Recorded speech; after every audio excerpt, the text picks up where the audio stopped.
We don't have that. They're like all like colored. I think Danny was When we used it last time, it was super bad.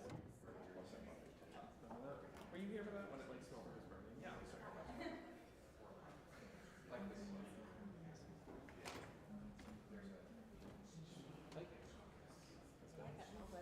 Thank you. Trying to be seasonal.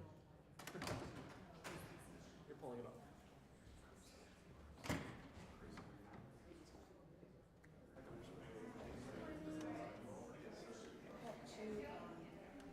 How's it going?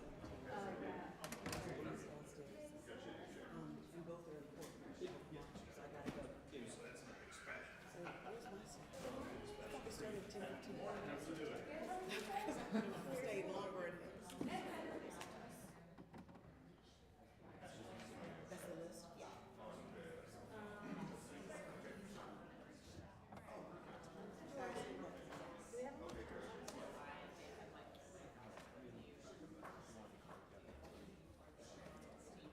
Is it helpful to use the samples? I see that you have to have, They're all. they have it turned on too. Thank you. Spirit is on. But I'm not a good person. Okay, I love the cookies. okay, wait, I was gonna turn it to 8. So I'm hoping that's 68, but Well, I've been having my own personal summers. Thank you for turning this on. What did they have? The expected timings?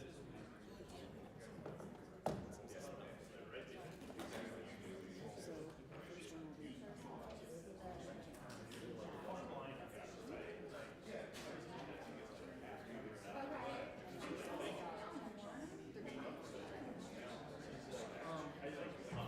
Yeah. Did you get the there's no for sure. Because sometimes you don't.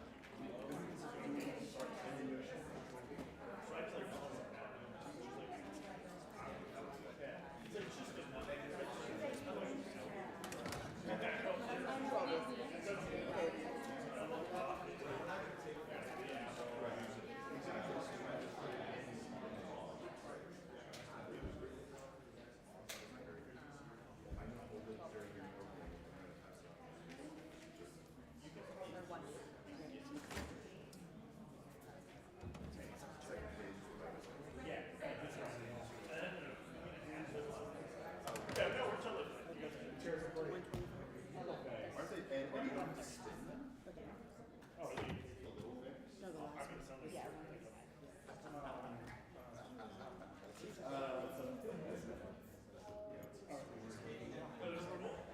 That's what they look like. Okay, thank you very much.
Is it now that we got you? There you go. All right, we'll do the whole thing again. Sorry about that. All right. I note that a quorum is present. Without objection, the chair may declare a recess at any time. Today we have an opportunity to strengthen Americans' confidence in our elections by passing common sense election integrity bills out of this committee. Over the past year, we've held 9 hearings and 2 public roundtables with 42 witnesses on the issue of voter confidence. Today, we'll consider several bills that focus on increasing confidence in our elections. I want to thank Mr. Morelli and his staff for collaboratively working with us to move a few of these measures forward. Each of the bills will protect Americans' confidence in our elections from foreign interference and ensure that only American citizens are allowed to vote in American elections. Recently, we've seen states across the country consider measures to allow non-citizens to vote in states and local elections. Right here in Washington, D.C., in our nation's capital, the City Council passed a bill allowing non-citizens to vote in city elections starting next year. Consider the implications of this. This means a Russian national working at the Russian embassy, holding a Russian passport, residing in Washington, D.C. for simply 30 days, next year could leave the Russian embassy, walk to a polling location with his passport in his pocket, and vote for mayor in the city of D.C., and not even have to show his Russian passport. This is our opportunity to clean up this mess, to make sure that American elections are for American citizens. I think we can all agree that Russian nationals should not be allowed to vote in our nation's capital. Today will bring us one step closer to blocking these election insecurities and strengthening Americans' confidence in our elections. Under our Constitution, most of the responsibility for federal elections lies with the states, while Congress has a smaller role. It's important that we work with the states to ensure free, fair, and secure elections. This summer, our committee passed Americans' Confidence in Elections Act, the ACE Act. This federalist approach offers states tools to improve election integrity and gets the federal government out of the way. The legislation we will consider today is a series of standalone bills that echo the ACE Act's work and help strengthen our elections. Today will prevent federal funds from flowing to states that allow non-citizens to vote. We will stop foreign adversaries from voting in Washington, D.C. elections. We'll stop the Biden administration from weaponizing federal agencies, and will prevent federal dollars from being used for partisan election activities. The fact of the matter is simple. When Americans trust their elections that they are secure, they're more likely to participate. American elections are for American citizens, period, full stop. The American people deserve an election system that they can trust. I look forward to today's discussions and passing these bills out of committee. I now recognize the ranking member, Mr. Morelli, for 5 minutes for the purpose of offering his opening statement. Good morning. Thank you, Mr. Chairman, for gathering us together for this markup, which consists of a series of 8 separate measures dealing with election law. And, you know, I know, because it bears repeating over and over, that we're less than a year away from 2024 elections. There are 46 days until Republicans gather to caucus in Iowa, and over 150 Americans across every state and territory will cast ballots next year. Everyone in this room would agree there's a tremendous amount of work that needs to be done between now and next November to ensure that the United States is once again blessed with safe, secure elections as we were in 2022, 2020, and every year before that. Excuse me. Unfortunately, election policy is often where those of us on this committee find our disagreements most profound. We remain open on our side of the aisle to finding common sense bipartisan agreement on provisions that expand access to the ballot, protect the franchise, and shine a spotlight on the influence of special interests. And let's never forget, as a justice for the Supreme Court said many years ago, the right to vote is preservative of all rights. So, and I am optimistic, as you indicated, Mr. Chairman, I'm grateful for this, that a few of today's proposed measures hopefully will gain bipartisan support. And I want to express my appreciation to you and both the majority and minority staffs for months-long discussion on the confirmation of Congressional Observer Access Act of 2023, which I hope will result in a bipartisan vote to report the bill out of committee. I'm also optimistic that we will find consensus on a measure to ensure foreign nationals do not seek to influence state and local ballot initiatives, referenda, or recall elections, a proposal suggested as we all can recall as part of the FEC's package of bipartisan legislative recommendations.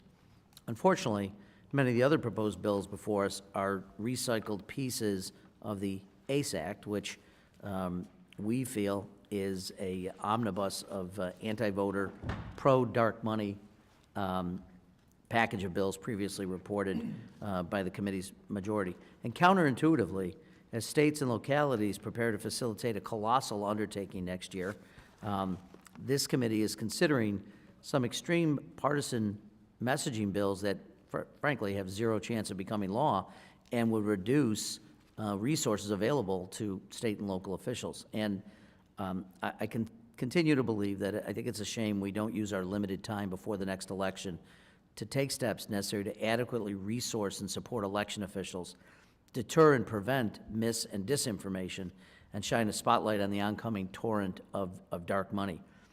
But as the old saying goes, elections have consequences, and today's agenda, sadly, represents the priorities of my colleagues on the other side of the aisle. From my perspective, the measures before us today are solutions in search of problems.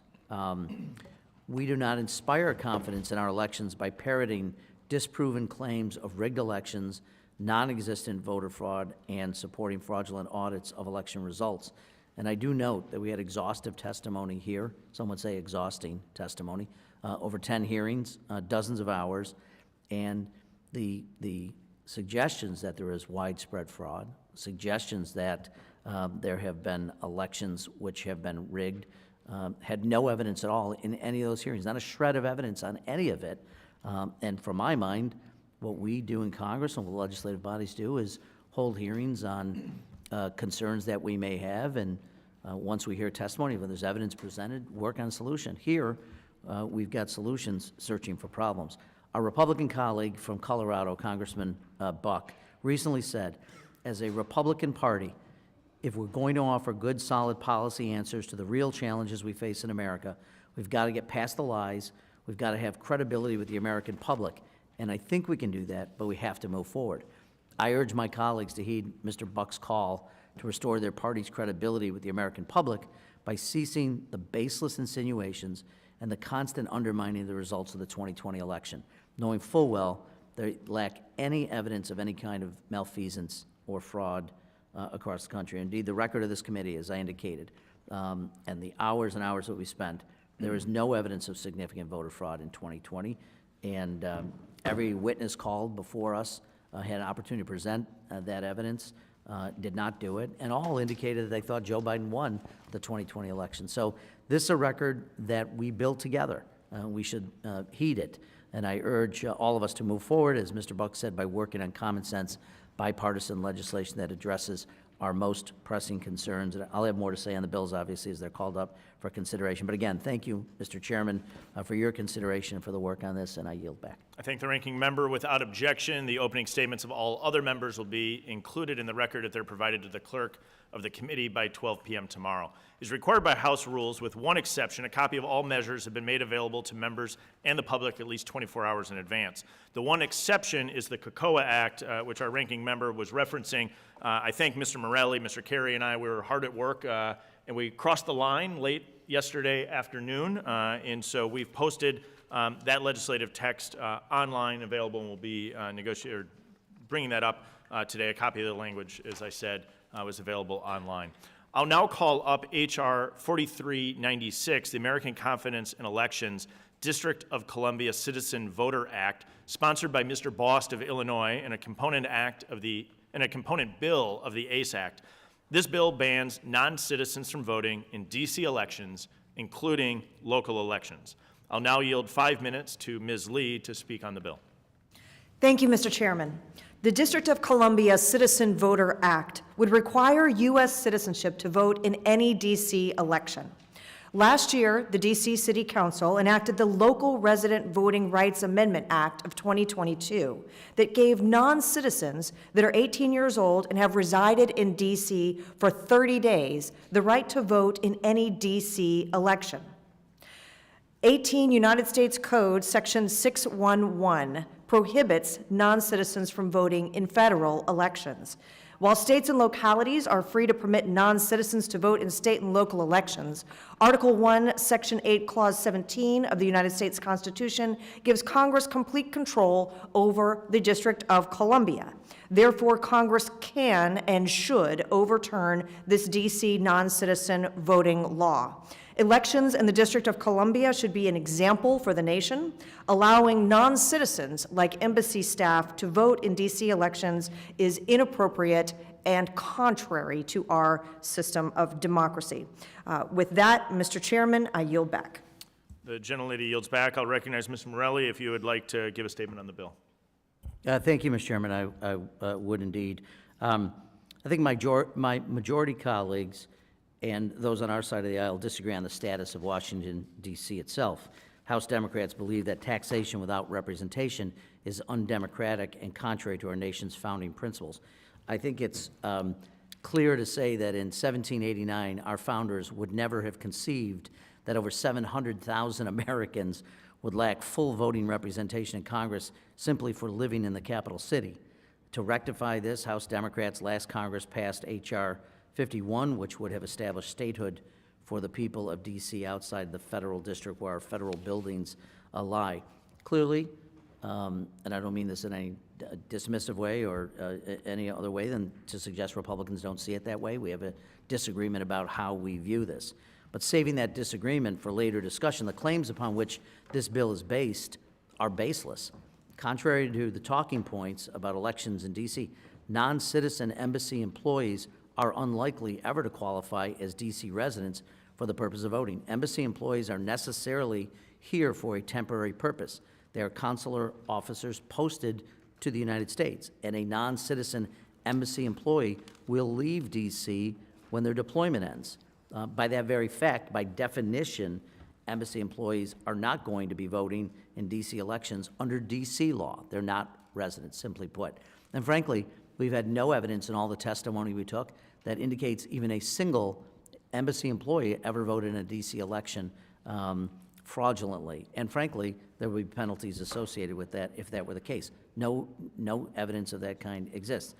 We're focusing on this issue because, frankly, I think my majority colleagues want to distract from the unpopular, restrictive anti-voter policies they're trying to force on district residents. They're trying to draw attention away from the fact that this Congress has, frankly, I think from most people's view, has been a nothing short of a disaster. One of our Republican colleagues from Texas, Congressman Roy, recently noted he knows of not one, quote, material, meaningful, significant thing the Republican majority has done, end quote. So I'm always looking to find bipartisan agreement, and I'm grateful to Mr. Roy for issuing a Republican statement I can support. I wish the majority would advance something more meaningful that we could work together on, but instead we're considering this bill, I think, as a distraction. So I would urge a defeat of the bill, and I will urge our colleagues to oppose it. And with that, I yield back. The gentleman yields back. The clerk will report the bill.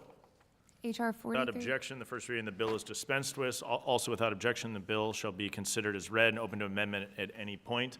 I'll recognize myself first, to strike the last word. Just as a follow-up to my colleague's comments, I think it's important to know that the law passed in Washington, D.C. simply says an individual has to reside in D.C. for 30 days. To my knowledge, almost everyone that comes and works at an embassy resides in Washington, D.C. for over 30 days. If it's unlikely, it should be even easier to pass the bill. I think it makes complete sense to make sure that we're keeping U.S. elections for U.S. citizens, and in particular in Washington, D.C. Ms. Lee laid out why that is a federal interest. And I think this bill is not only a good idea, I think it's actually necessary to protect the integrity of our elections in our nation's capital. I'll yield back. Does any other member wish to seek recognition? Ms. Torres. Yes, Chairman, I'd like to also strike the last word. It's outrageous. The comments that have been spoken here about DC's ability to elect their own elected officials with their own vote, it's so outrageous, some of the statements, and offensive. It is the bullies bullying the DC residents. to correct some of the unfortunate misinformation that continues to be spread here. I don't know if any of you have ever even tried to get a temporary parking permit in DC and how difficult it is to prove that you are a resident of DC. So in order for you to vote in DC, you have to be 18 years of age. You have to prove residency, not by simply, renting an apartment. You can't do that. And then you also cannot be a voter in any other state. So please, stop the political theater here. Focus on balancing a budget, passing a budget. Your inability to be able to do anything in order to be able to do your job is incredibly frustrating, and these are the people that are trying to tell DC residents and voters and taxpayers how to live their lives and how to govern themselves. You are completely out of order, and I yield back. The gentlewoman yields back. I won't dispute how difficult it is to get a parking permit in D.C. I think a lot of D.C. government leaves a lot to be desired. That's not the point here. No different than the massive number of carjackings in the city. But this bill is focused in just on the voting provisions. I'll recognize Mr. Loudermilk for 5 minutes. Move strike last word. Just real quickly, Mr. Chairman, I disagree with a little bit of what my friend from California just said. But even if all of that is true, that it is that difficult to become a registered voter, in D.C., nothing in this bill would make it any harder than it already is, unless you were not you were not a citizen of the United States. So I don't see that there's a compelling reason not to move forward with this piece of legislation. I yield back. The gentleman yields back. Ms. Sewell is recognized for 5 minutes. Thank you so much, Mr. Chairman. As a ranking member of the Subcommittee on Elections, voter accessibility is something I care very deeply about, and I know that all of us in this committee do. I agree with my colleagues, both the ranking member Morelli as well as Representative Torres, that we are looking for a solution to a problem that doesn't exist. I don't think that we've been able to have one example, concrete example, of where this actually occurred with a embassy resident trying to become a resident of DC for voting purposes. So I think that the right to vote, as all of us know, is an American democracy cornerstone. There are currently, right now, in D.C., 712,000 residents of D.C. that do not have full voting representation in Congress. D.C. residents are American citizens. I think all of us would agree on that. They pay federal taxes, they serve in the military, but the decision that they make for their communities are often overridden by the interests of those who do not live in the District of Columbia, i.e., us in Congress. I am not a resident of the city of D.C., nor do I think anybody on this committee is. But there are all the 712,000 residents who are residents of D.C. do not have equal voting rights as American citizens. 45% of the residents of the District of Columbia are African American. The District of Columbia Citizen Voter Act is an effort to not only disenfranchise voters of color, but an effort to further distract us from the conversation that we should be having when we bring up D.C. residents, and that's a conversation on D.C. statehood.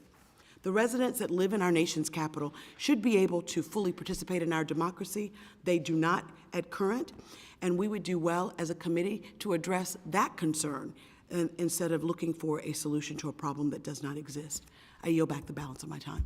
Gentlewoman yields back. Does any other member seek recognition? If not, the question occurs on ordering H.R. 4396 reported favorably to the House. All those in favor signify by saying aye. All those opposed, no. No. In the opinion of the chairs, the ayes have it, and the motion is agreed to. May I ask for a recorded vote? A recorded vote has been requested. Mr. Clerk will Stile? call the roll. Mr. Aye. Stile? Mr. Stile votes aye. Mr. Loudermilk? Mr. Griffith? Dr. Murphy? Aye. Dr. Murphy votes aye. Mr. Carey? Aye. Mr. Carey votes aye. Ms. Bice? Aye. Ms. Bice votes aye. Mr. D'Esposito? Ms. Lee? Aye. Ms. Lee votes aye. Mr. Morelli? No. Mr. Morelli votes no. Ms. Sewell? No. Ms. Sewell votes no. Mr. Kilmer? Ms. Torres? No. Ms. Torres votes no.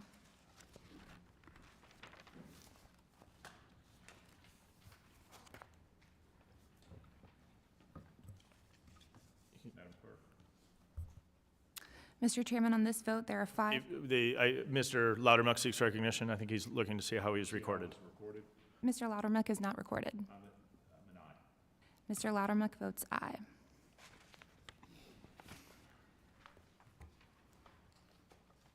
The clerk will report the tally. Mr. Chairman, on this vote, there are 6 ayes and 3 noes. The amendment, or the bill is agreed to, and without objection, the motion to reconsider is laid on the table.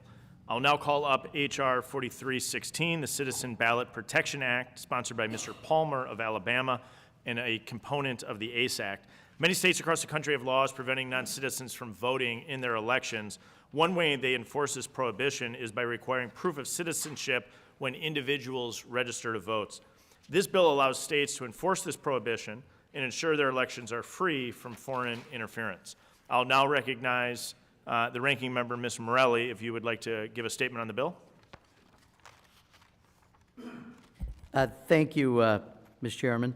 As I think you indicated, this is one of the provisions from the ACE Act, which we consider extremely partisan, and we also believe is a blatant attempt to disenfranchise voters that maybe my colleagues don't want to participate. Requiring voter registration applicants to provide proof of citizenship on the federal form with their voter registration application prevents eligible citizens from registering to vote at alarming rates. This is because millions of Americans don't have readily available the most common types of documents used to prove citizenship, including a passport, which many Americans don't have, or a birth certificate, which may not have readily available. And so for those who have either lost or not had lost access to or never had those documents, securing proof of citizenship is a costly and lengthy process that for many proves impossible. Moreover, because many Americans don't just carry around proof of citizenship, that requirement hampers voter registration drives, which are a critically important tool to engage eligible voters in civic participation. I think my colleagues know this very well. In fact, several states have attempted to require voters to provide documentary proof of citizenship at the time of registration, and it has not gone well in many cases. In Kansas, tens of thousands of eligible citizens, or about a tenth of all voter registration applicants, had their applications blocked in the first few years after a proof of citizenship requirement was implemented. Arizona saw similar results from its documentary proof of citizenship law. Worse yet, the rejections aren't spread equally across the eligible voter population. Instead, adding a proof of citizenship requirement disproportionately prevents otherwise eligible voters of color, young voters, low-income voters, elderly voters, and voters without stable housing from registering to vote. That's not the point of the NVRA. The NVRA is a seminal piece of legislation designed to expand access to voter registration for all eligible Americans and improve civic participation. So by permitting states to engage in a practice known to disenfranchise thousands of eligible voters, this bill does just the opposite. In fact, in 1993, when the NVRA was passed, Congress considered the very question of whether to add a proof of citizenship requirement to the federal form and rejected the idea. The bill then passed with bipartisan support, including from Republicans representing the same states that many members of this committee represent today. We should be doing everything we can to expand access to the voting booths and to the ballot. It is essential for American progress. It is essential to instill confidence in Americans that they're going to have the right to vote because it is their constitutional right. And so I will be voting no, and I want to uphold the goals of the NVRA and urge my colleagues to do so as well. And with that, I'll yield back. The gentleman yields back. The clerk will please report the bill. H.R. 4316. Without objection, the first reading of the bill is dispensed with. Also without objection, the bill should be considered open and read and open to amendment at any point. I have an amendment at the desk that makes a small technical and conforming change. The clerk will please report the amendment. An amendment to H.R. Without objection, further reading of the amendment is dispensed with.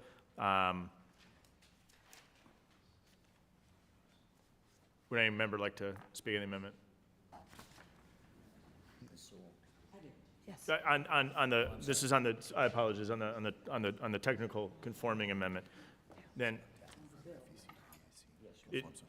it's a simple conforming with the law piece. If no further debate on this underlying technical correction, if not, the question is on the style amendment. All those in favor signify by saying aye. Aye. All those opposed, no. No. In the opinion of the chair, the ayes have it, and the amendment is agreed to. The amendment's agreed to. We now bring the underlying. Do any members wish to seek recognition for the underlying bill? Ms. Sewell is recognized. Thank you, Mr. Chairman.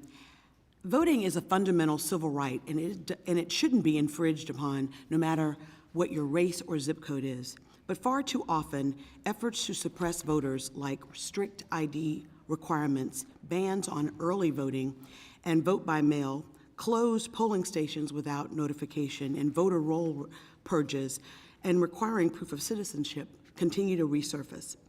A recent study by the Brennan Center revealed that this year alone, at least 14 states have enacted 17 restrictive voting laws. This exceeds the number of restrictive laws enacted in every year for the past decade besides 2021, when 33 restrictive voting laws were passed by state legislatures. Section 6 of the National Voter Registration Act specifically prohibits requiring proof of citizenship and was upheld by the Supreme Court in the Intertribal Council of Arizona versus Arizona case in 2013. Yet we still see efforts to try to require proof of citizenship.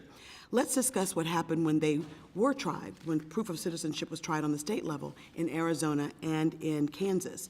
In 2005, Arizona implemented a proof of citizenship to register law. Evidence shows that Arizona's law acts as a significant obstacle to registration as measured by the tens of thousands who attempted to register and had been rejected. More than 10,000 people in Maricopa County alone were blocked. Across the state, 3 of the most populous counties, 1 in 3 applications were rejected due to documentary requirement in the last 5 months of the law. 2.5 years after the law had been implemented, it had blocked at least 31,000 applicants from registering, according to a federal district court. By 2008, the number of rejected applications reached 38,000 voters or potential voters. In 2017, a study of the Maricopa County's recorder revealed that 17,000 of the rejected forms were filled out by American citizens.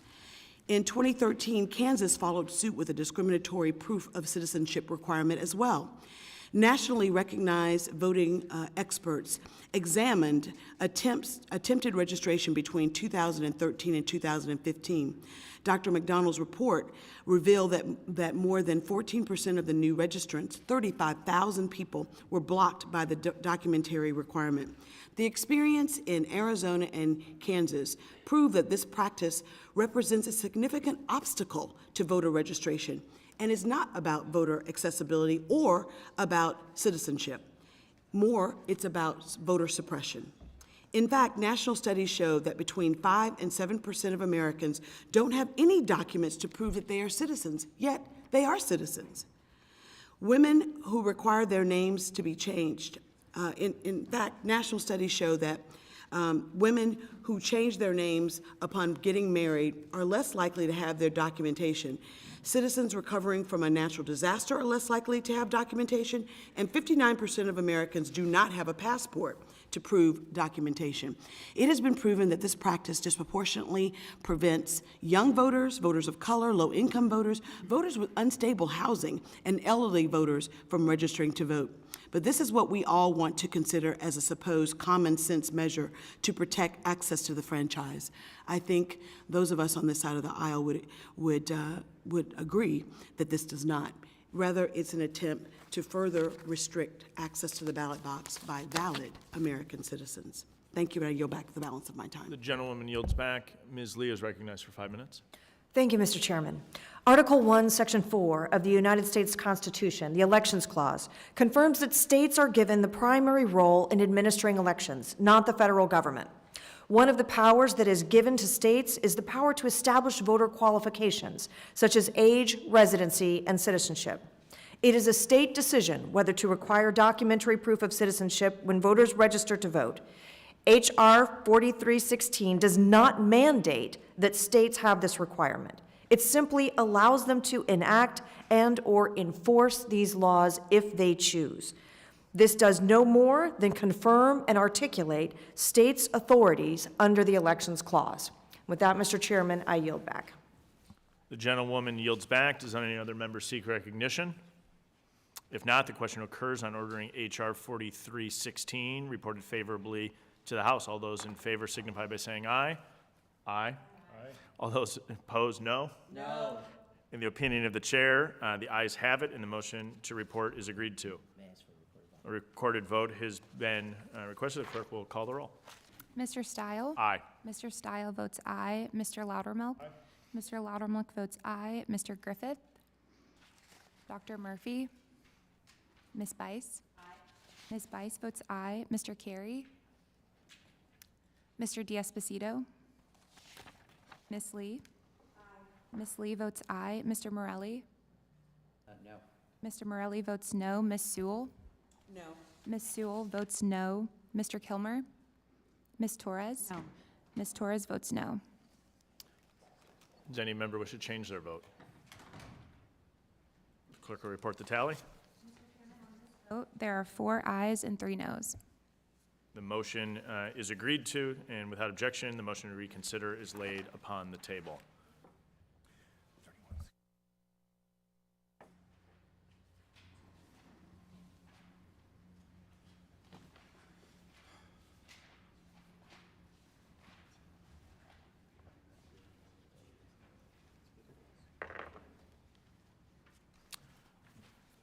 Looking at member attendance, we're going to jump ahead to 3162, Protecting American Voters Act, introduced by Mr. Roy of Texas, also included in the ACE Act. This bill would require the Secretary of Homeland Security and the Commissioner of Social Security to provide citizenship information concerning registered voters to a state upon request at no cost. States need the tools to ensure their voter lists are clean and to enforce their non-citizen voting prohibitions. I'll now yield 5 minutes to Ms. Bice to speak on the bill. Thank you, Mr. Chairman. This legislation, sponsored by my colleague from Texas, Chip Roy, and requires the Department of Homeland Security and the Social Security Administration, upon request of a state, to provide citizenship information concerning registered voters at no cost. States need tools to ensure voter lists are clean, and they have the ability to remove their non-citizen voting prohibitions. Under the National Voter Registration Act, non-citizens can end up on a state's voter rolls when they apply for a driver's license. If the state has prohibitions against non-citizens voting, they should have the information to enforce those laws. The DHS does currently have the authority to share data regarding naturalized citizens with the states, but the discretion is left to the Secretary of the DHS. The Social Security Administration cannot share Social Security information for the purposes of election integrity. This legislation also includes safeguards to prevent the disclosure of Social Security numbers and ensures the information costs nothing to the state. And with that, I yield back. The gentlewoman yields back. Mr. Morelli, like to speak on the bill? I would, thank you. 5 minutes? Yes, sir, thank you. This bill is another attack on eligible voters of color disguised as fraud prevention, which this committee has shown no evidence exists. At the expense of American voters, this bill would facilitate faulty but extensive information sharing between the federal government and state election officials. My colleagues on the other side of the aisle love to wax poetically about how their efforts will prevent voter fraud, but as this committee's exhaustive series of hearings has borne out, voter fraud is virtually non-existent in American elections. No evidence has been presented through these series of hearings. During the Trump administration, the Department of Justice charged only 3 people in cases involving election fraud. That's 3 out of more than 100 million ballots cast in federal elections during the former president's 4 years in office. In only one of these 3 instances was a non-citizen charged with voting illegally. And notably, I just mentioned parenthetically, in that case, the defendant had also committed a significant amount of tax fraud. It makes me wonder, my Republican colleagues are so concerned about preventing fraud, why are they also trying to defund the IRS, an agency dedicated to actually detecting tax fraud? Rather than preventing fraud, this bill is truly an attack on the rights of voters, threatening to give states the tools to improperly remove eligible U.S. citizens from their voter rolls. It's clear to me the bill fixes zero problems, and it creates huge ones. It would permit the Secretary of Homeland Security to rely exclusively on the infamous Save Immigration database to provide information about citizenship. But the system is notoriously unreliable. In fact, the database has been the subject of multiple lawsuits throughout the country when states have used it to verify the citizenship status of voter registration applicants and registered voters because of how often it improperly identifies U.S. citizens as non-citizens and results in the improper removal of eligible voters. The bill would also facilitate the use of Social Security information to verify citizenship status. But this is nonsensical. The Social Security Administration is not an accurate repository for up-to-date and comprehensive citizenship information. The SSA simply does not maintain this information. Indeed, non-citizens who are authorized to work in the United States are required to get Social Security numbers before being allowed to start a job. That means that an applicant who obtains a Social Security number and later becomes a citizen might be improperly flagged as a non-citizen. It also means that the mere fact that an individual has a Social Security number doesn't confirm their citizenship status. What's more, providing information about citizenship status is not part of SSA's mission. This unfunded mandate would divert already scarce resources from the agency's critical work of administering Social Security benefits and serving the American public.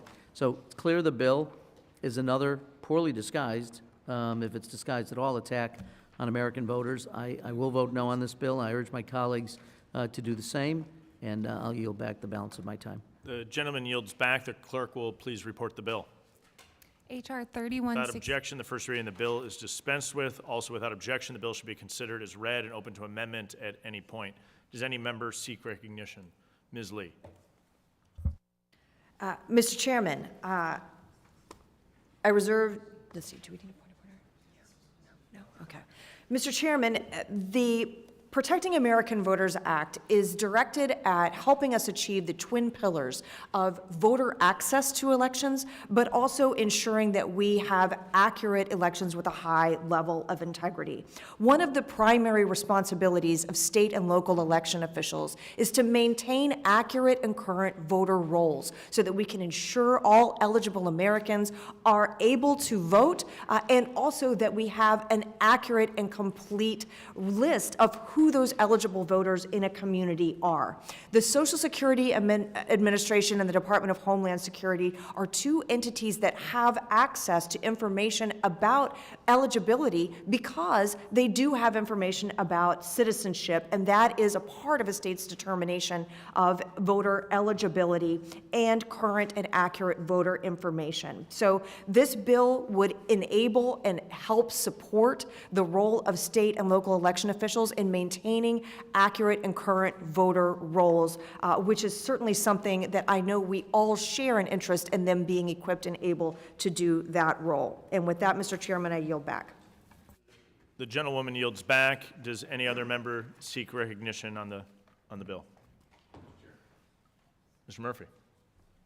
Thank you. I just would like to bring up to the fact that all of these bills were trying to restore confidence in the American voting system.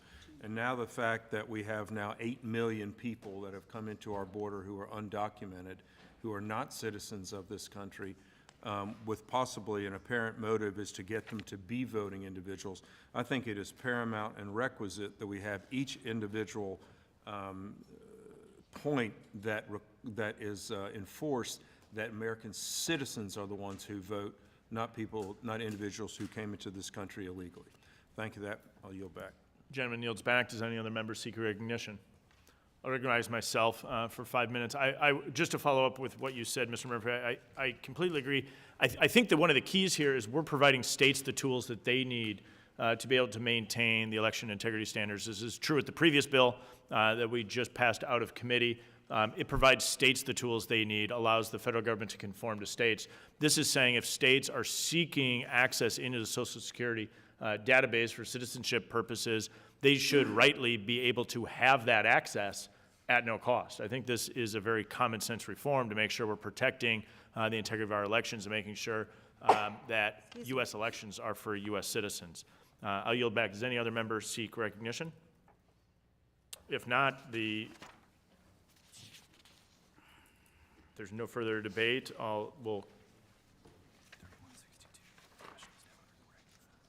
If not, the question is now on the bill 3162. All those in favor signify by saying aye. Aye. All those opposed, no. No. In the opinion of the chair, the ayes have it. A recorded vote has been requested. The clerk will call the roll. Mr. Stile? Aye.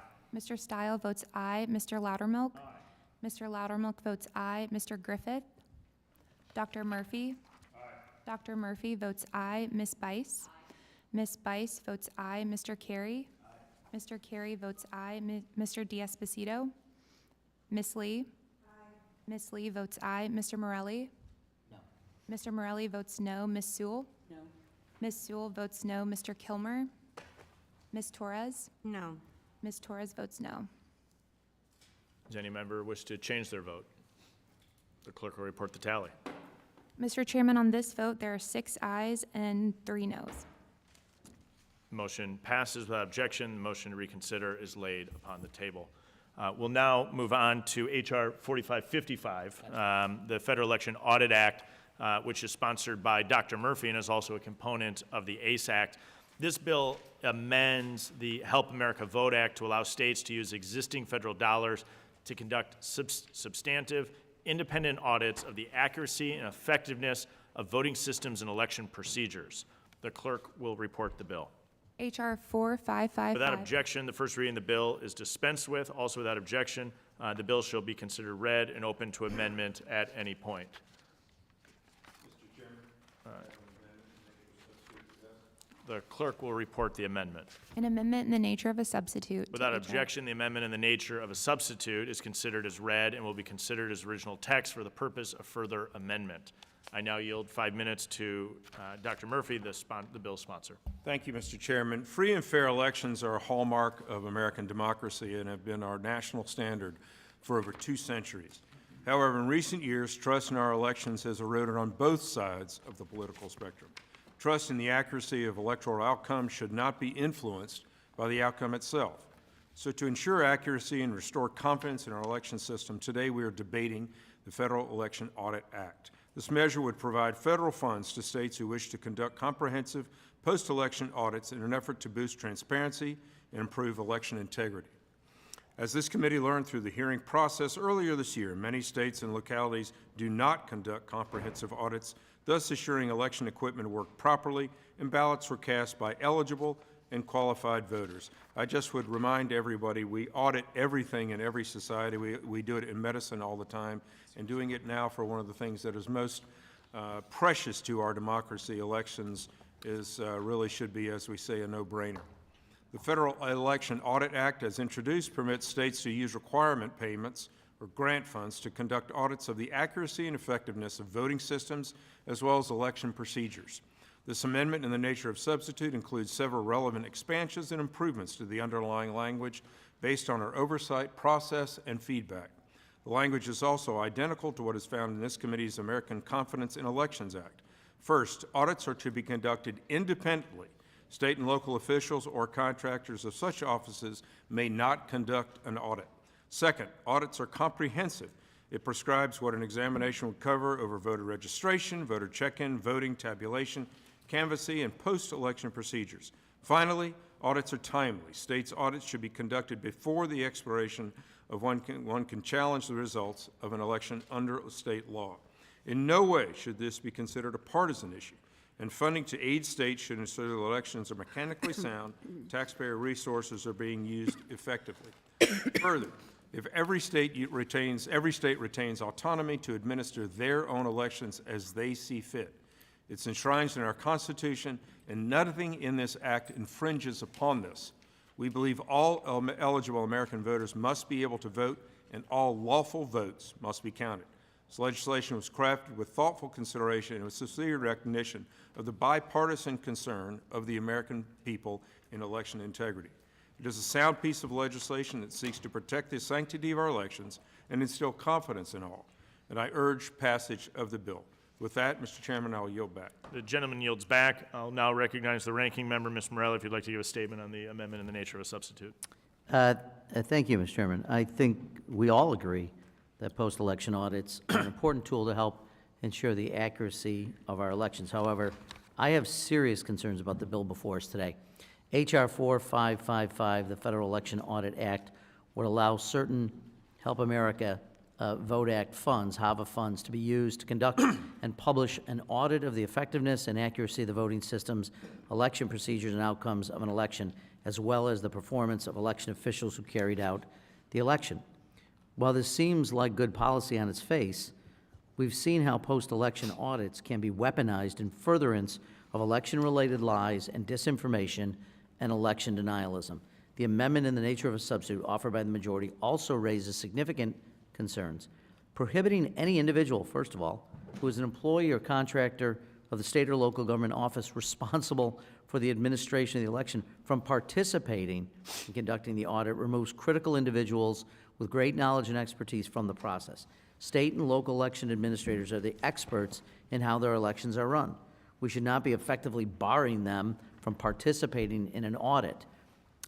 There are too many stark examples of bad actors conducting or attempting to conduct audits of the 2020 election to simply allow federal funds to be used to pay third parties without any guardrails. The false claims about the 2020 election results led to the fraudulent post-election audits in a cynical attempt to cast doubt on election results. That's why they existed.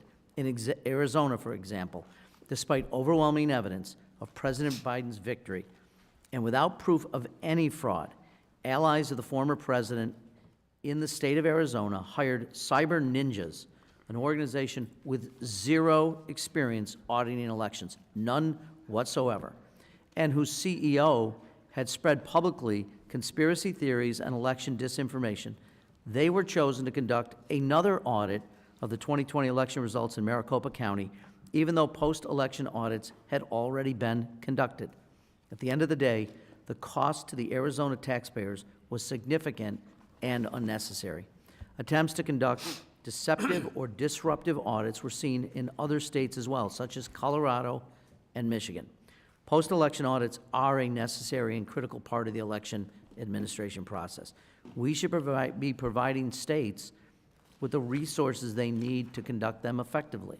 However, this bill allows states, while it does allow states to use HAVA funds to conduct the audits, my majority colleagues failed to provide any election funding in their appropriations bill in the Financial Service and General Government Appropriations Bill, all but ensuring that state and local election officials are under-resourced heading into another presidential election year. So if my colleagues are going to allow federal dollars to be used to conduct the audits described in the bill, they should allow states and local election officials to participate in conducting them and should ensure that proper guardrails are in place. I will be offering an amendment, Mr. Chair, shortly that would do all of that. Failure to adopt that amendment would, in my view, lead us to vote no, and I would urge my colleagues to vote no on H.R. 4555, and I yield back the balance of my time. The gentleman yields back. Does any member seek recognition? Do any additional members seek recognition for the purpose of offering an amendment? I do, sir. Mr. Morelli is recognized. Sorry, thank you, Mr. Mayor. I have an amendment at the desk. The clerk will please distribute and report the amendment.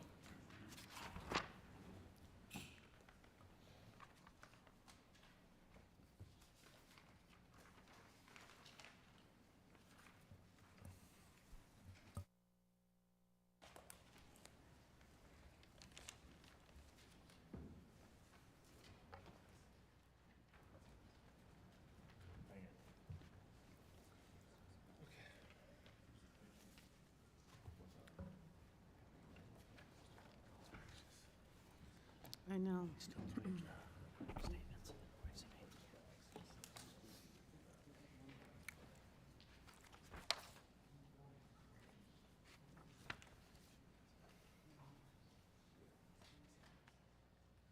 clerk will report the amendment. This is going to be another litany. An amendment to the Without amendment. objection, further reading of the amendment will be dispensed with. Mr. Chairman, I reserve a point of order. The gentlewoman from Florida reserves a point of order. Mr. Morelli is recognized for 5 minutes in support of the amendment. Thank you, Mr. Chairman. The amendment that I'm offering makes clear the very real potential for post-election audits to be abused by those willing to deny the outcome of an election, spread false information about our electoral process, and profit from the spread of lies and misinformation at the expense of voters and which ultimately undermine our democratic institutions. Congress has the obligation to protect the electoral process and the American taxpayer and ensure that any post-election audit which utilizes federal tax dollars meets the highest standards of rigor and integrity, and that taxpayer dollars are not used to further election denialism.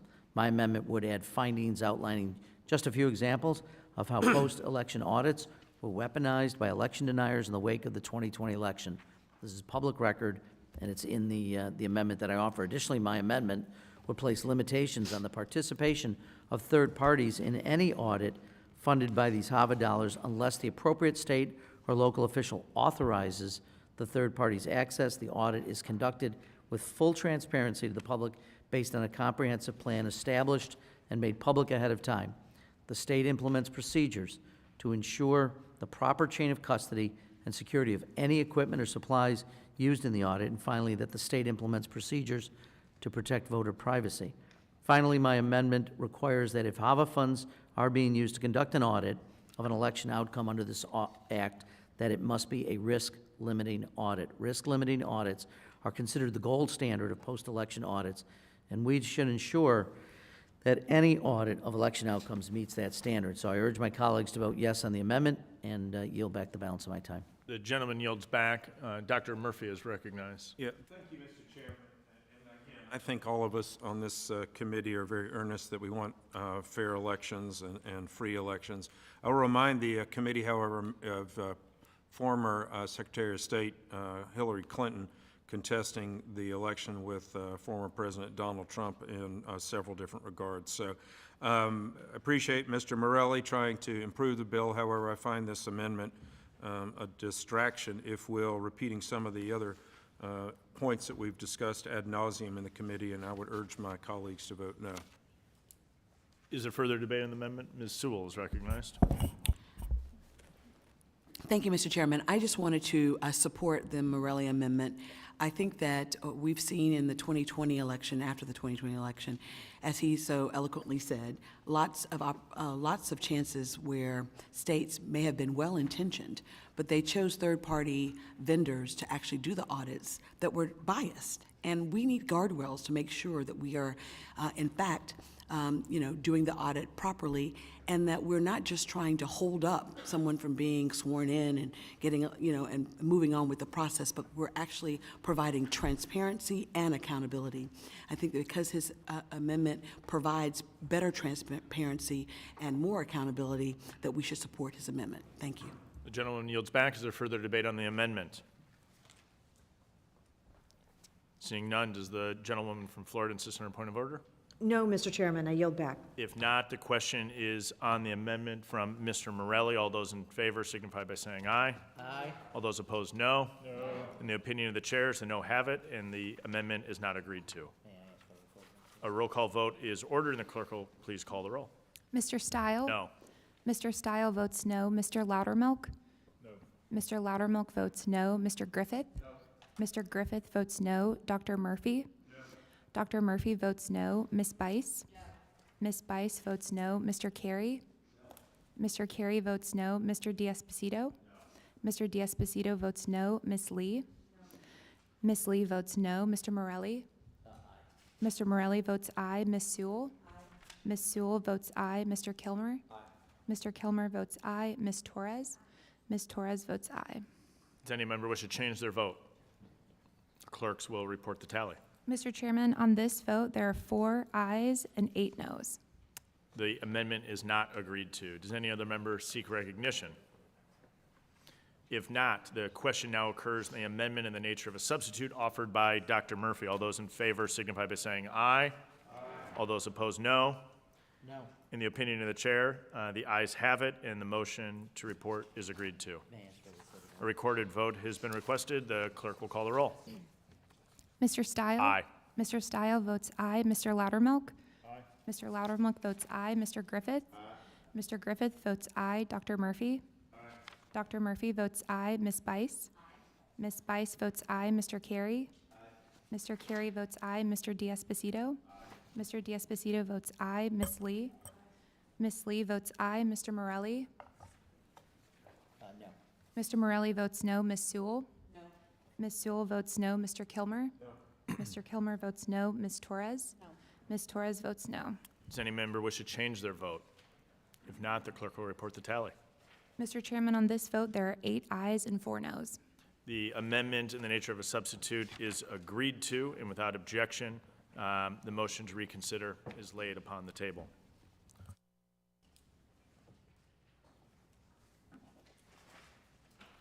The question now occurs on ordering H.R. 4555 reported favorably to the House. All those in favor signify by saying aye. Aye. All those opposed, no. No. In the opinion of the chair, the ayes have it. I'd ask for a recorded vote, please. A recorded vote has been requested. The clerk will call the roll. Mr. Stile? Aye. Mr. Stile votes aye. Mr. Loudermilk? Aye. Mr. Loudermilk votes aye. Mr. Griffith? Aye. Mr. Griffith votes aye. Dr. Murphy? Ms. Bice? Aye. Ms. Bice votes aye. Mr. Carey? Aye. Mr. Carey votes aye. Mr. D'Esposito? Aye. Mr. D'Esposito votes aye. Ms. Lee? Aye. Ms. Lee votes aye. Dr. Murphy? Dr. Murphy? Aye. Dr. Murphy votes aye. Mr. Morelli? Mr. Morelli votes no. Ms. Sewell? No. Ms. Sewell votes no. Mr. Kilmer? No. Mr. Kilmer votes no. Ms. Torres? Ms. Torres votes no. Does any member wish to change their vote? The clerk will report the tally. Mr. Chairman, on this vote, there are 8 ayes and 4 noes. Without objection, the motion is agreed to. The motion to reconsider is laid upon the table. I'll now call up 3229, Stop Foreign Funds and Elections Act from Representative Fitzpatrick. The clerk will report the bill. Chart 3229. Without objection, the first reading of the bill is dispensed with. Also, without objection, the bill shall be considered as read and open to amendment at any point. I have an amendment in the nature of the substitute at the desk. The clerk will please report the amendment. An amendment to the nature of a substitute to Without HR. objection, the amendment in the nature of a substitute is considered as read and will be considered as original text for the purpose of further amendment. This bipartisan bill, introduced by Mr. Fitzpatrick of Pennsylvania and co-sponsored by Mr. Kilmer, would prohibit contributions by foreign nationals in elections or in connection with ballot initiatives or referenda. American elections and legislative efforts like referenda are for the benefit of American citizens, not foreign nationals. Foreign money should have no place in our politics at the federal, state, and local level.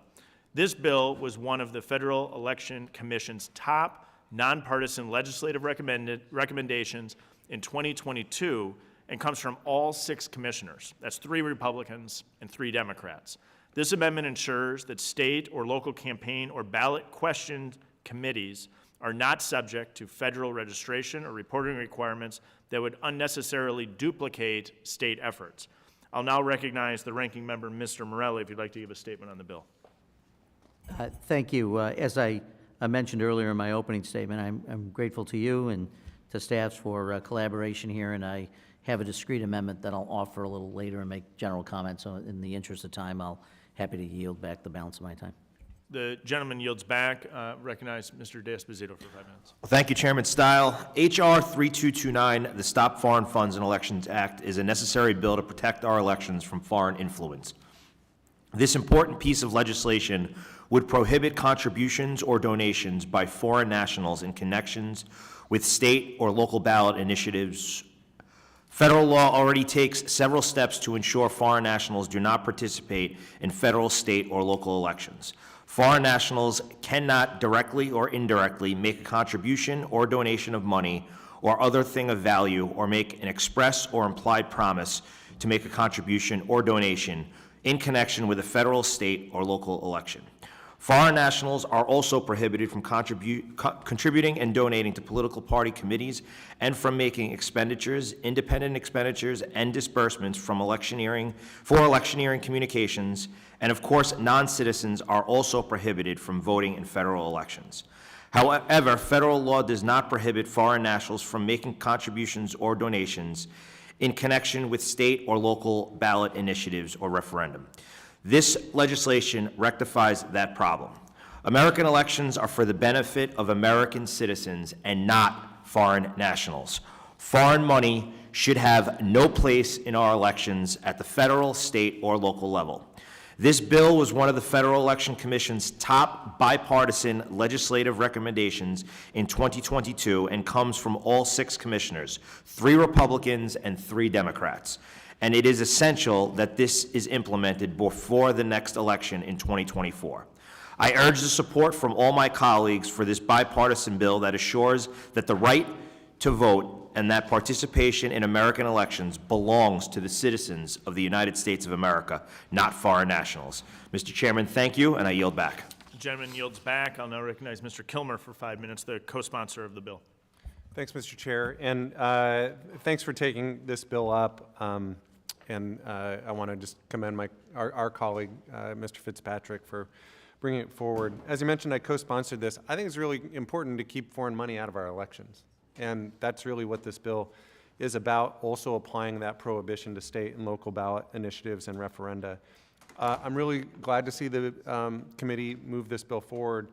And as has been mentioned, this comes out of a bipartisan recommendation from the Federal Election Commission. If you follow the FEC over the years, they don't always agree on much, but they agree that it's important to keep foreign money out of our election system. I also think it's important that, again, mirroring one of the recommendations out of the FEC, that we take up the amendment that would ensure recall amendments are also included in this prohibition. That is something that the commission recommended, and I think that's an important step to safeguarding the integrity of our elections. I actually think it's valuable for our committee to consider taking up other bipartisan recommendations that the Federal Election Commission has advanced. Things like some of their requests around staffing and recruitment. There have been bipartisan proposals around establishing a blue ribbon advisory panel to look at how potential nominees are put forward to the FEC. I think that's worth our committee looking at.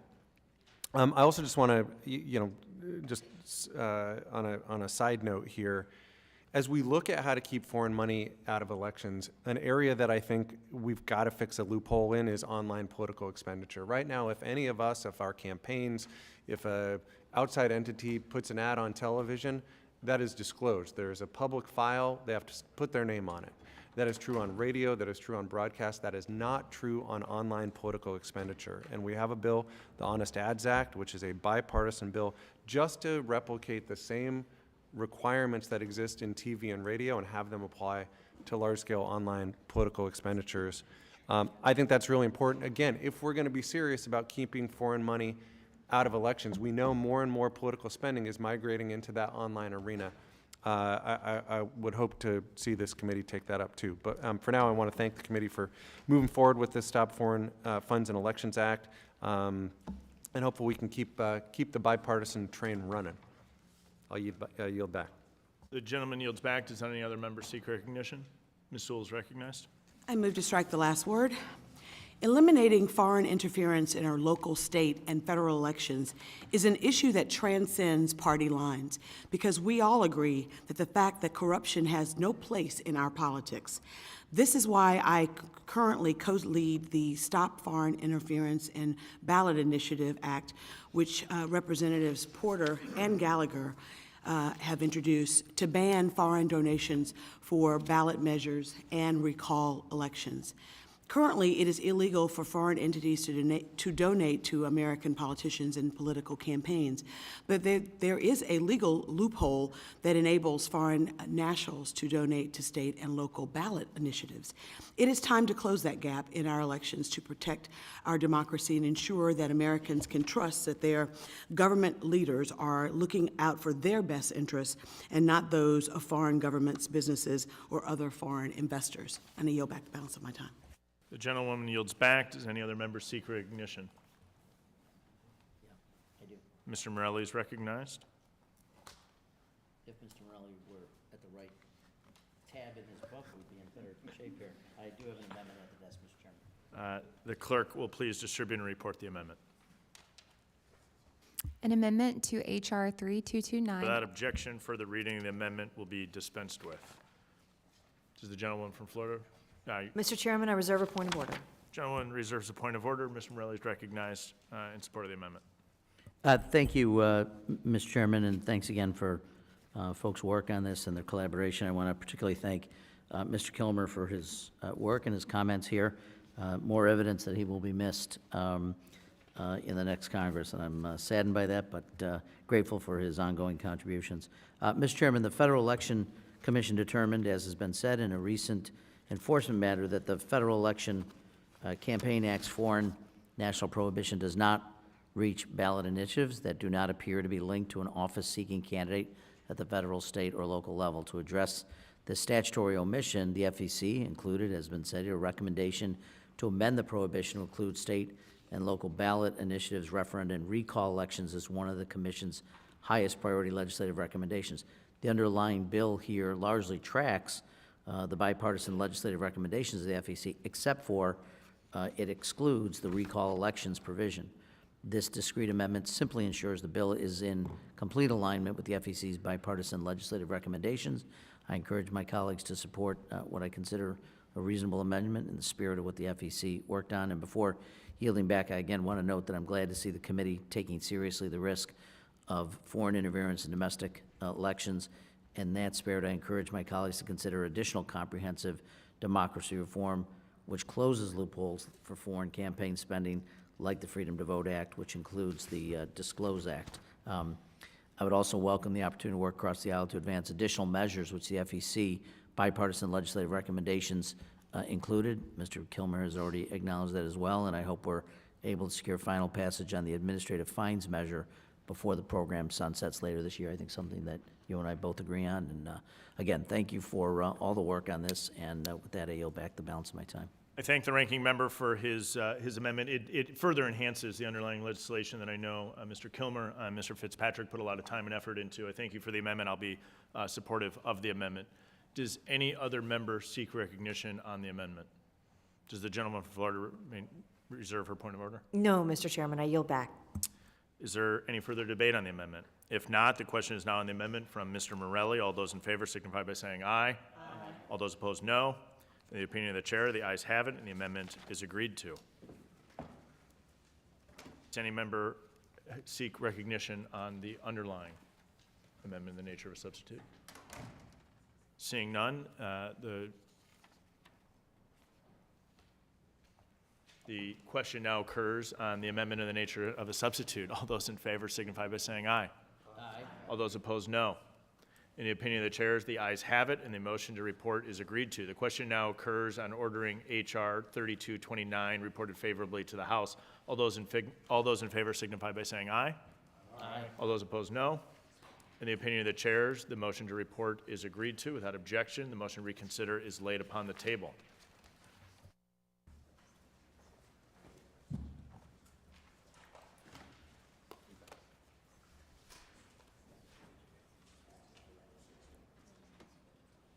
I'll now call up H.R. 4460, the No Vote for Non-Citizens Act, sponsored by Mr. Griffith and included in the ACE Act. This bill would ensure that only eligible American citizens can vote in federal elections. I'll now yield 5 minutes to the bill's sponsor, Mr. Griffith. Thank you, Mr. Chairman. I appreciate it. It's a pretty simple bill. I know some people may not like it, but what it says is that if you're going to, and certainly the states and local governments are able to do that, but if you're going to allow non-citizens to vote in your local and state elections, that you have to keep separate rolls, and you have to have separate ballots if you have two elections going on at the same time. So if you're voting for a state or local issue at the same time as there's a federal election, then you have to have ballots separate for the non-citizen voters as opposed to the citizen voters. That's fairly simple. I know there's some controversy over the funding requirements, but those make sense to me. So what we're saying is if you do that, then you only receive 70% of the money you would have otherwise received. And a big part of that is that the federal government gives that money so that we can make sure that when we have a combined ballot, the federal government's helping the states and the local governments and all make sure that they do that process and they get it correctly.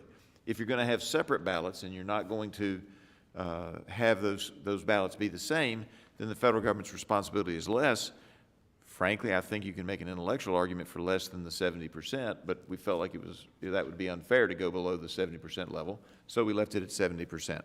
And that covers most of it. I mean, if we want to get into a big discussion, there are a couple other little provisions in there relating to maintaining communications between the federal government and the state government. If the federal government has a jury pool and they say that people shouldn't be in the jury because they're not citizens, then if they make that determination as a federal court, then that should be communicated to the local and state governments that those folks are not, therefore, American citizens not eligible to vote in the federal election process.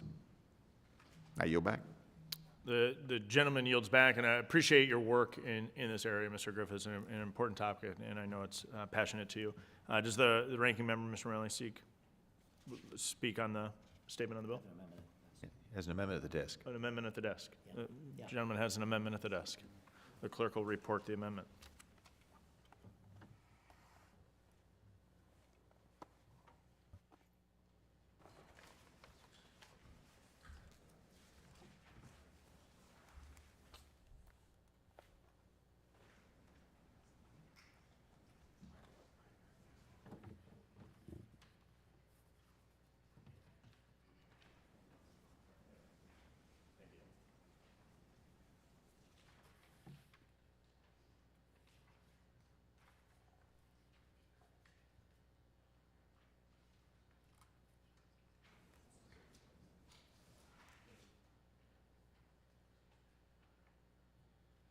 An amendment to H.R. 4460. Without objection, further the reading of the amendment will be dispensed with.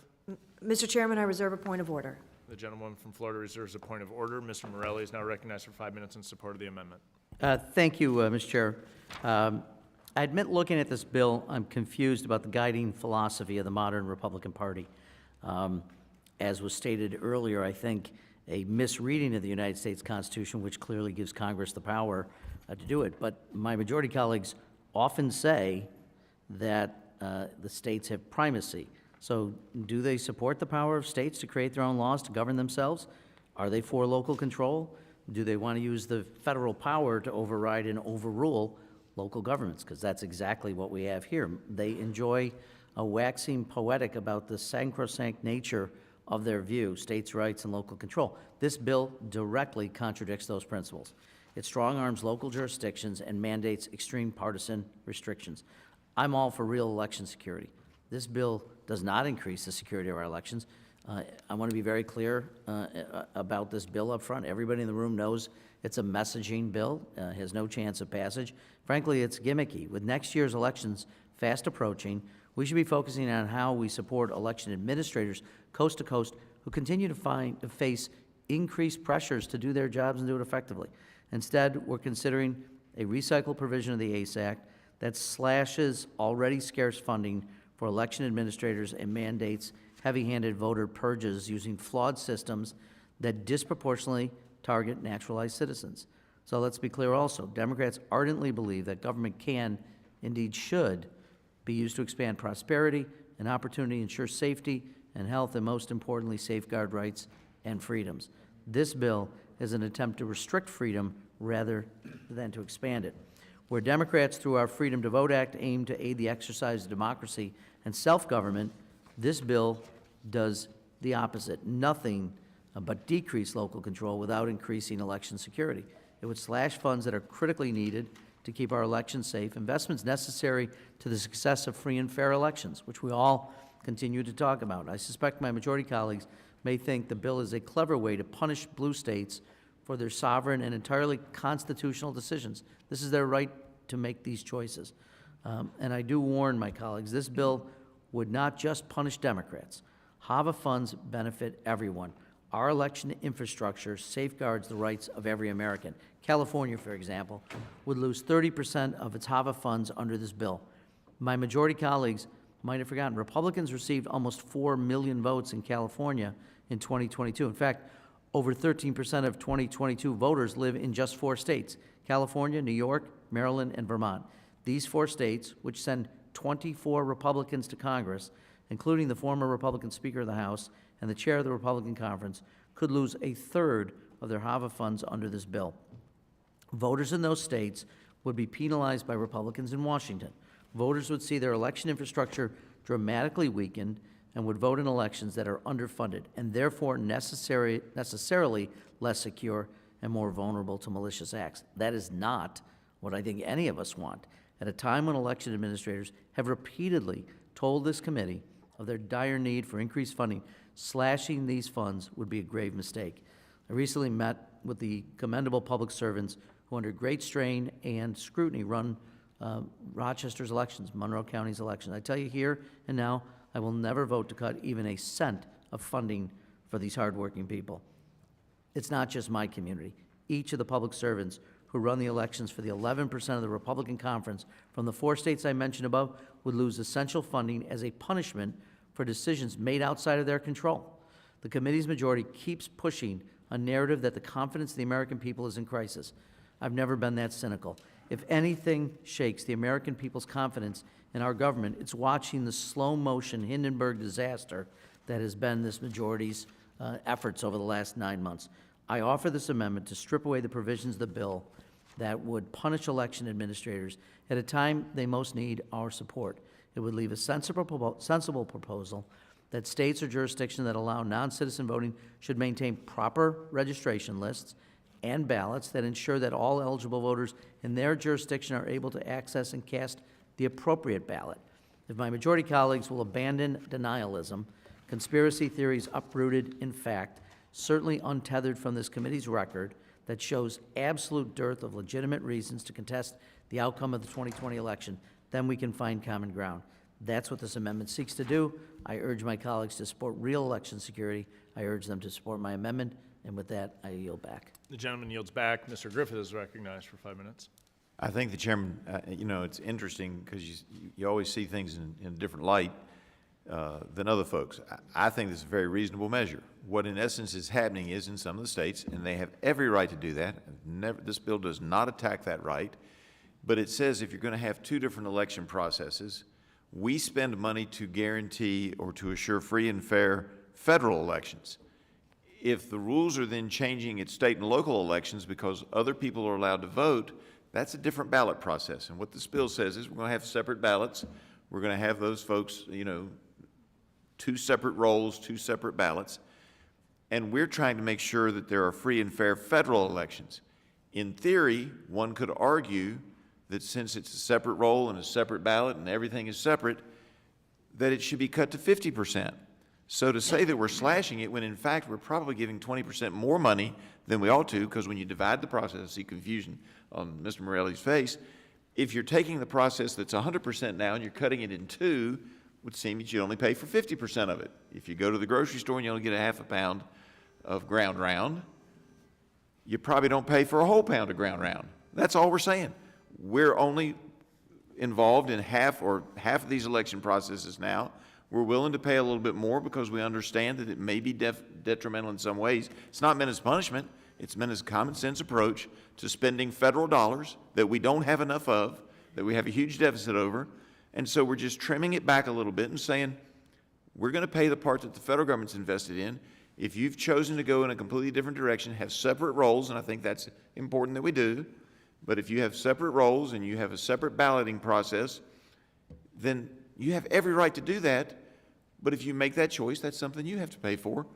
And even then, we're still paying 70%. I yield back. I'm opposed to the amendment, if you couldn't tell.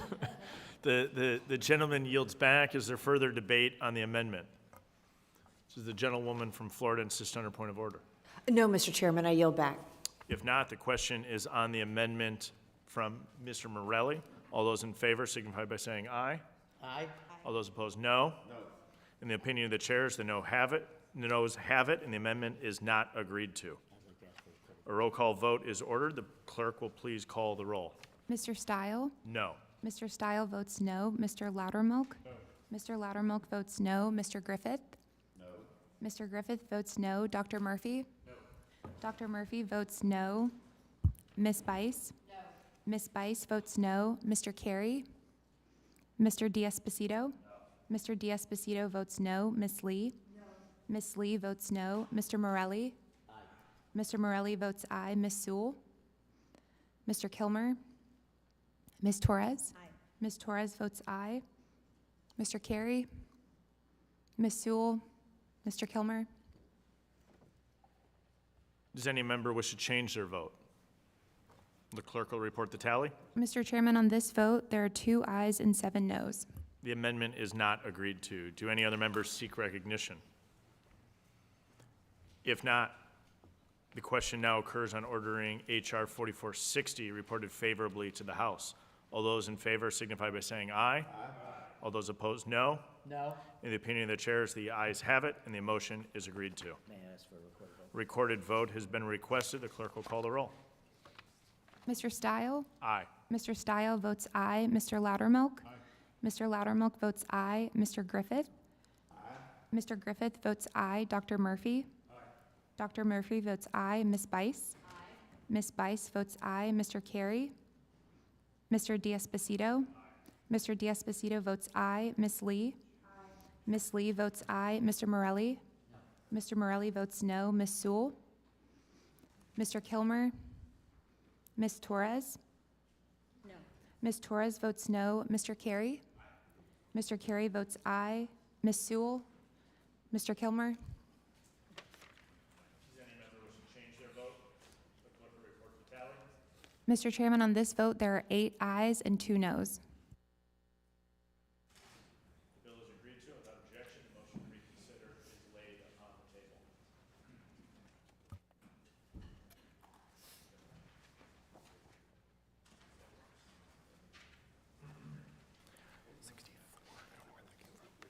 I will now call up H.R. 6493, the Promoting Free and Fair Elections Act of 2023, sponsored by Ms. Hegeman and included in the ACE Act.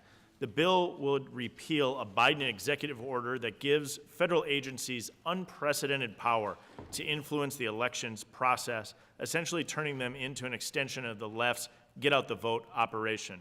I encourage support of the bill. I'll now yield 5 minutes to Mr. Loudermilk to speak on the text. Thank you, Mr. Chairman, and I want to lend my support for H.R. 6493 by Ms. Hageman of Wyoming. President Biden's Executive Order 14019 reflects a startling expansion of the federal government into election administration, a space the Constitution clearly dictates that the states have primary authority. H.R. 6493 would repeal this executive order and roll back yet another attempt by Democrats to expand the reach of the federal government into elections. Federal agencies exist to help Americans solve problems they have, such as verifying their veteran health benefits, not to ask if they are registered to vote. The Department of Labor and the Department of the Interior, for example, have no statutory or logical role in voter administration, yet this executive order asks them to develop new voter registration activities for which they are not appropriately equipped, limiting the agency's ability to complete its actual responsibilities. Instead of propping up new federal programs to register voters, the federal government should look to the agency that is already tasked with assisting in voter registration efforts, the Election Assistance Commission. The EAC, as the only federal agency statutorily intended to work in the election administration space, is well equipped to support Americans in accessing their voter registration information. With an agency as robustly prepared to assist in voter registration information already in existence, there is no need to expend federal funds and resources for other federal agencies to enter the election administration space. I urge support for 6493, and I yield back. The gentleman yields back. Is there further debate? Mr. Morelli, or apologize. Mr. Morelli is recognized for 5 minutes. Great, thank you, Mr. Chairman. I do want to just comment again about what I consider the misreading of the federal election, which gives Congress always the right to alter laws, and there is no primacy identified in the federal Constitution. It's a misreading of a simply written statement that should be easily understood. But and I'll make that point. I'll try to make it repeatedly. But as it relates to the bill itself, in my view, is beyond ridiculous, and it is deeply cynical. It repeals an executive order by the president promoting voter participation by directing federal agencies to, quote, consider ways to expand citizens' opportunities to register to vote and to obtain information about and participate in the electoral process. I frankly, for the life of me, do not understand what my colleagues find objectionable about that. The executive order has a simple purpose: directing existing federal resources like department websites or agency social media accounts to encourage more people to register to vote. It's the American way. We want everyone to participate. And frankly, when we see the disparity between certain groups of Americans and their voting turnout, we should want to work on making sure that every single American who's eligible avails himself of the ballot. So I struggle to understand the aversion to encouraging people to participate in our democracy. That's all the bill does. Importantly, by using existing resources, the implementation of the executive order does not cost the taxpayer an additional penny. Without those existing resources, the executive order helps to make, without additional resources, helps make voting and voter registration more accessible to all Americans while improving voter confidence and election security. So importantly, the executive order helps our service members by directing the Department of Defense to implement an end-to-end tracking system for military ballots and offer each member of the armed forces on active duty the opportunity to register to vote in federal elections, update voter registration, or request an absentee ballot. I frankly don't understand what's objectionable about American service members voting or being assisted and aided in their efforts to vote while on active duty. As the purpose is stated in the order itself, it is our duty to ensure that registering to vote and the act of voting be made simple and easy for all those eligible to do so. I couldn't have, nor would I have tried to say it better. The Republican bill would do exactly the opposite. It would make it harder for service members and veterans to register to vote. It prevents the Departments of Defense, of Veterans Affairs from encouraging voter participation and registration, which is a disservice to every single man and woman who serves in our nation's uniform.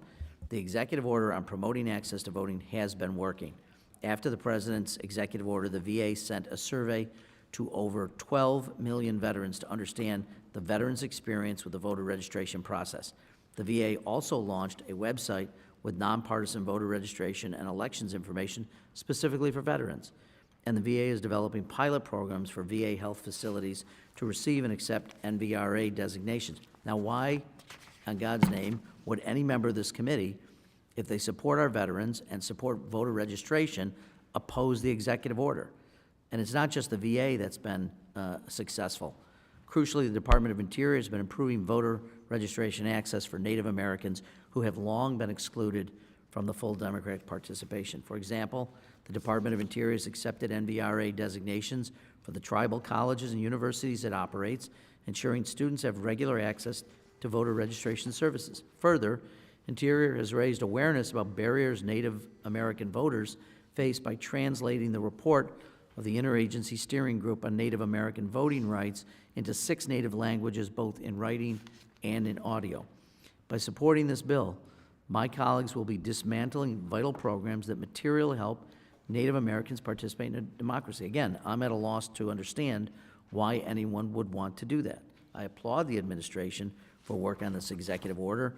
The right to vote is cherished in America. It is what makes us the great republic we are, and I urge all my colleagues to oppose the bill and ensure that the administration, this one and future ones, can continue to promote voter participation in our democracy. And I'll yield back the balance of my time. The gentleman yields back. The clerk will please report the bill. H.R. 6493. Without objection, the first reading of the bill is dispensed with. Also, without objection, the bill should be considered as read and open to amendment at any point. Mr. Loudermilk is recognized for 5 minutes. Thank you, Mr. Chairman. I just want to clarify a couple of things that my good friend Mr. Morelli brought up that weren't exactly correct. This bill would not affect the Department of Defense. As a veteran, I can tell you that the Department of Defense has a totally separate program that is run from the Pentagon under the Department of Defense to deal with voting. This would not affect that. Secondly, the VA has enough challenges providing adequate health care and benefits to veterans. They need to focus on that, not on voting. We have the American Legion, which is an organization developed by Congress that does a great job as a member of the American Legion, does a great job of engaging people in voting. Look, people have a lot of distrust in the federal government. It's because of the performance of federal agencies not doing their jobs. Everyone here understands that, because if the agencies were doing the jobs they should, we wouldn't have constituent services. But we have them because the federal government fails in most of the things that it tries to do for the American people. Let's focus on those roles. And thirdly, I'll close with, yes, our interpretation of the Constitution relating to the states having the primary authority in setting the means and methods and ways of voting is not a misreading of it, unless you want to argue with the folks who were there at the Constitutional Convention, because both the Federalist Papers and the Anti-Federalist Papers clarify that. So with that, Mr. Chair, I yield back. Gentleman yields back. Does any other member seek recognition? Ms. Sewell is recognized. Thank you, Mr. Chairman. Voting is a cornerstone of our democracy, but far too often many Americans confront significant obstacles when they try to exercise the franchise. These obstacles include difficulties with voter registration, lack of education around elections, and barriers to access to the polling place. For years, African American voters, voters of color, voters with disabilities, voters with limited access to language assistance, members of our military serving overseas, and other American citizens that live abroad face challenges while trying to exercise their right. I believe, Mr. Chairman, that we have a duty to ensure that registering to vote and the practice of voting is simple, accessible for all the American people that are eligible to do so. But today, we have only wasted time by discussing efforts to restrict access to the ballot box. Generations of Americans, many of whom are from my hometown of Selma, Alabama, marched, fought, bled, and some even died for the equal right of all Americans to vote. It was their sacrifices that brought us the Civil Rights Act of 1964 and the Voting Rights Act of 1965. But today, we know old battles have become new again. Indeed, their legacy and our very democracy are under attack. This is why I reintroduced the John Robert Lewis Voting Rights Advancement Act in September, because it would restore the full protections of the Voting Rights Act, strengthen our democracy, and ensure that every American has access to the ballot box. The Promoting Free and Fair Elections Act of 2023, which we're discussing today, is an egregious piece of legislation that would make it harder for citizens to vote by limiting ways that citizens can access the franchise. According to a coalition report by the Leadership Conference on Civil and Human Rights, 63 million eligible Americans were not registered to vote during the last presidential election, and many of those were disproportionately people of color. The study the coalition released indicated that if the federal agencies integrate a high-quality voter registration opportunity for the people that they serve, as the president's executive order states, they would collectively generate an additional 3.5 million voter registration applications per year. Voting should be free, voting should be fair, and voting should be accessible for all Americans. But we do our constituents a huge disservice when we waste time discussing ways that we can suppress the vote versus trying to make it easier for Americans to vote. With that, I ask my chairman if he would consider bringing up the John Robert Lewis Voting Rights Advancement Act, which would strengthen voting and not suppress it. Thank you. The gentlewoman yields back. I know Ms. Bice will have a friendly amendment at the conclusion of this, but if we can, we can continue on the discussion on the underlying bill. Does any other member seek recognition? Ms. Torres. Mr. Chairman, I oppose this effort to strip away voter protections from the American people. At a time when we are so close to an election, Republicans should be focused on making it easier for Americans to be able to cast their vote. Instead, they are trying to choose who gets to vote in an election. Let me just give you an example when we try to prevent military personnel, whether they are veterans or active duty. In the Senate, right now we have a senator that has withheld 400 or blocked 400 promotions, which impacts 1.4 million active duty military personnel. He has blocked these promotions for 266 days. equal to 6,384 hours of blocking military promotions. They are impacted by everything that Congress does. So here again, you are trying to tell our military personnel that it is okay to mistreat them, that it is okay to take political actions against them, but it is not going to be comfortable for them to fill out a voter application, to be able to change their address, and to be able to cast their vote. I oppose this effort, and I want to encourage my colleagues to find a different way to be more inclusive in helping our voters vote rather than blocking and trying to choose who votes and who doesn't get to vote. And I yield back. The gentlewoman yields back. Is there further debate on the amendment?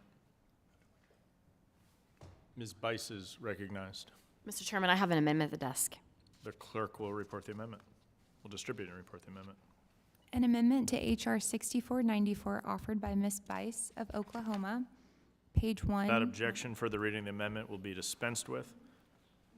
Ms. Bice is recognized for 5 minutes. Thank you, Mr. Chairman. This amendment is a friendly amendment and very simple. Evidently, this bill actually was titled the exact same as a already filed bill, so we are changing the name of this to the Safeguarding Electoral Integrity Act of 2023 at the request of the author, Mrs. Hageman, and with that, I yield back. The gentlewoman yields back. Is there further debate on the amendment? Mr. Morelli? Yeah, I move to strike the last word. I don't object to the amendment, but this gives me a chance simply to read in, because I don't want to argue with my dear friend, Mr. Loudermilk, but I just want to read a sentence. It's actually from the United States Constitution, Article 1, Section 4, Clause 1, Elections Clause. The times, places, and manner of holding elections for senators and representatives shall be prescribed in each state by the legislature thereof. But the Congress may at any time, by law, make or alter such regulations.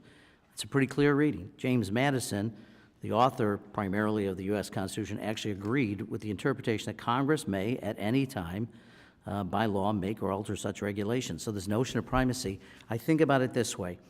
When I was about, 17 years old, I'd say to my dad, can I go out tonight? And he'd say, you can go out tonight, but you have to be home by 11. Now, I don't know how anybody else interprets that, but I know in my household that meant that he was making a decision. I read it the same way, but. So we keep talking about this, we keep having the same argument, but I thought I'd put into the record one more time what the actual Constitution of the United States says. And with that, I certainly support the amendment, but wanted to make sure I got that in on the record. So I yield back, Mr. Chair. The gentleman yields back. Is there further debate on the underlying amendment from Ms. Bice? If not, the question is on the amendment from Ms. Bice. All those in favor signify by saying aye. Aye. All those opposed, no. In the opinion of the chair, the ayes have it, and the amendment is agreed to.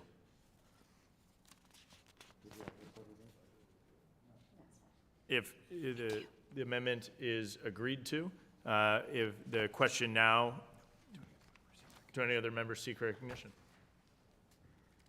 If not, the question now occurs on H.R. 6493, reported favorably to the House. All those in favor signify by saying aye. Aye. All those opposed, no. No. In the opinion of the chair, the ayes have it, and the motion to report is agreed to. I would love A recorded vote has been requested. The clerk will call the roll. Mr. Stile? Aye. Mr. Stile votes aye. Mr. Loudermilk? Mr. Griffith? Dr. Murphy? Aye. Dr. Murphy votes aye. Ms. Bice? Aye. Ms. Bice votes aye. Mr. Carey? Aye. Mr. Carey votes aye. Mr. D'Esposito? Ms. Lee? Ms. Lee votes aye. Mr. Morelli? Mr. Morelli votes no. Ms. Sewell? Ms. Sewell votes no. Mr. Kilmer? Mr. Kilmer votes no. Ms. Torres?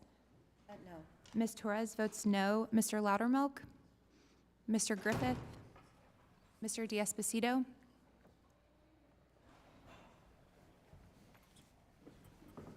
Does any member wish to change their vote? The clerk will report the tally. Mr. Chairman, on this vote, there are 5 ayes and 4 noes. The bill is agreed to without objection. The motion to reconsider is laid upon the table. I now call up the Confirmation of Congressional Observers Act of 2023, sponsored by Mr. Carey. The ranking member and I have also co-sponsored this legislation.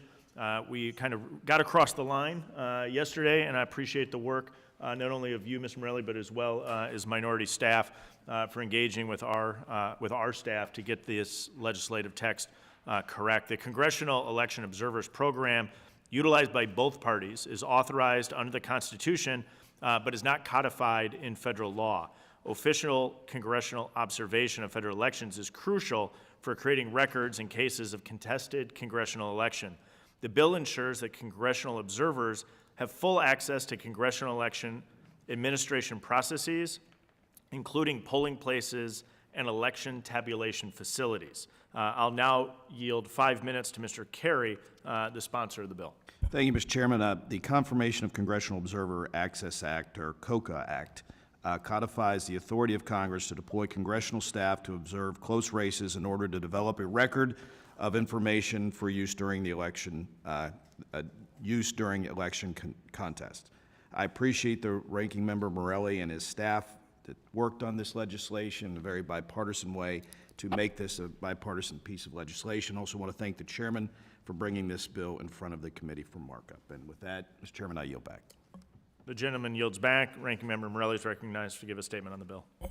Thank you, Mr. Chairman, and I am grateful that despite whatever differences we may have on some of the bills, that we end on a positive note. I'm grateful to Mr. Carey, my friend, for offering the bill, and particularly grateful to staff on both the majority and minority side for coming together, and I'm grateful that we're able to have a bipartisan agreement. The Congressional Election Observer Program is important.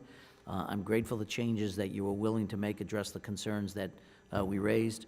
I'm pleased we're able to agree on the need to preserve the authority of election officials to remove an observer who is being disruptive or interfering with the elections process, as well as the addition of language stating our sense that all House employees deployed as observers must adhere to the Code of Official Conduct while serving in this important role. I think it's important to balance transparency with security, particularly at a time when election officials across the country have raised, I think, legitimate concerns about safety, security, and privacy. We should hold ourselves and our staff to those highest standards. So I'm glad you, again, and your staff are willing to work with us and that we're able to reach a bipartisan agreement. I support the bill and urge my colleagues to join me in voting yes on the measure. Again, thank you all, and I yield back the balance of my time. The gentleman yields back. The clerk will report the bill. Without objection, the first reading of the bill is dispensed with. Also, without objection, the bill should be considered as read and open to amendment at any point. Do any members seek recognition?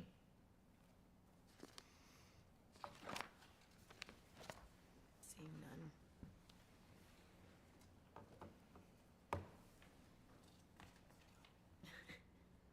Does any member seek recognition? If not, the question now occurs on the underlying bill. All those in favor signify by saying aye. Aye. All those opposed, no. In the opinion of the chair, the ayes have it, and the motion to report is agreed to.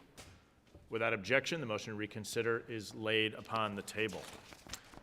Finally, I'd like to enter into the record a letter announcing that assistant clerk vacancy previously held by William Johnson, a member of my staff, of November 5, 2023.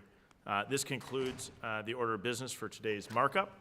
Pursuant to House Rule 9, Clause 2L, I ask that the committee members have the right to file with the clerk of the committee supplemental, additional, minority, and dissenting views. Also, without objection, committee staff are authorized to make technical and conforming changes. If there's no further business, I want to thank the members for their participation.